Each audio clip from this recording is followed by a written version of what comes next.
The next poem we're going to do is My City by James Weldon Johnson. Uh, Now, we're going to kind of go out of order. Normally do sketch to stretch first, and we do speaker, imagery, and patterns sometimes with this. We're going to start with patterns because this is a sonnet. The first reason that I know it's a sonnet is when I count the lines 1, 2, 3, 4, 5, 6, 7, 8, 9, 10, 11, 12, 13, 14. It's got 14 lines.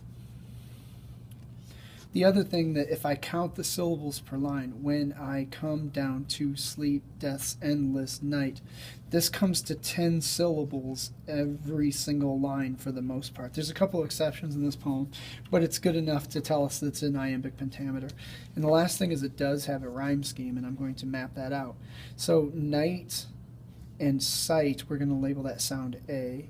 Cross and loss are sound B, so it's A, B, B, A. Trees is the new sound, and we don't see another the E sound until here. And then birds and herds, so A, B, B, A, C, D, D, C. And then smells and comes, spells and slums. So it's going to go E, F, E, F. And then we have a rhymed couplet here at the end, G and G. So does it have a strict rhyme scheme? Yes, it does.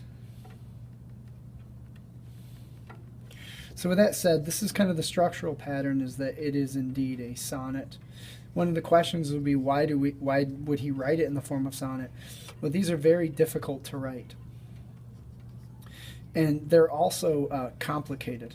And so one of the questions that you'd have to ask yourself as a reader, why would they bother to have complicated poem with strict structures, and why would they write something so difficult to write about something?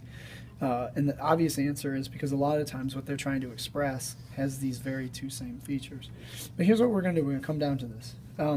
So when I come down to sleep, death's endless night, which here's a metaphor, nighttime.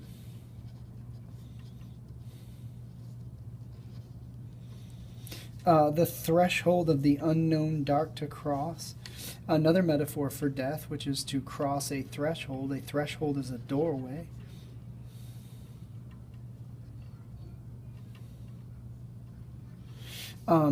What to me then will be the keenest, and keen means to be like sharpest. Which one is going to be the sharpest loss? When this bright world blurs on my fading sight, when I can no longer see. Particularly because you can no longer see when you're dead. So what will I miss the most in this frame? What will I miss the most? Will it be that no more I shall see the trees, or smell the flowers, or hear the singing birds, or watch the flashing streams, or patient herds? So will it be like, let's go with the trees. Will it be these, the trees? Will it be the flowers? This is my attempt to draw a flower. Will it be the birds? Man, poets use a lot of birds in their imagery, right? So here we go. And that's my beak, and there's in the little there we go. Will it be the singing birds? Will it be the flashing streams? So you draw like a little mountain stream with a happy little rock in there, and one right there, and some weeds here, and a tree in the background. Right. Will it be this, or patient herds, and probably herds of like cows and stuff? I don't have time to draw the cow, but you get the point. Will it be all these things associated with nature? Will it be? Will it be? No, I'm sure it is none of these. So it's like, no, I'm not going to miss any of those things.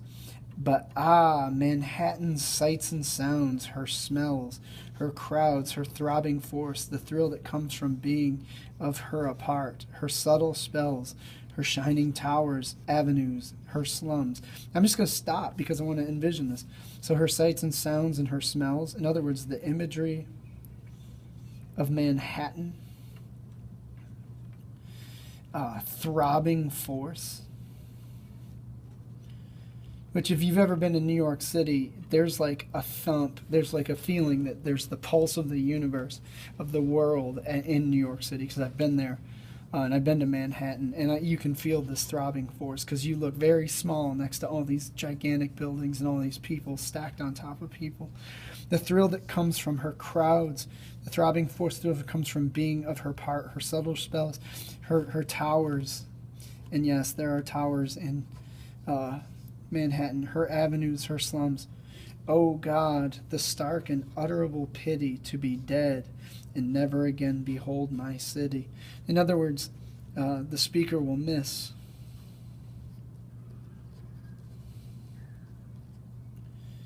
their city. So now I'm going to go back with lenses. Obviously, the speaker feels they will miss their city.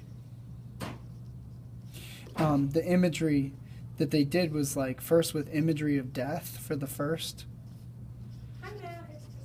The next thing was the use of nature. And then the last thing was the imagery of what they would actually miss, which is in Manhattan. So that's what makes sense of this poem.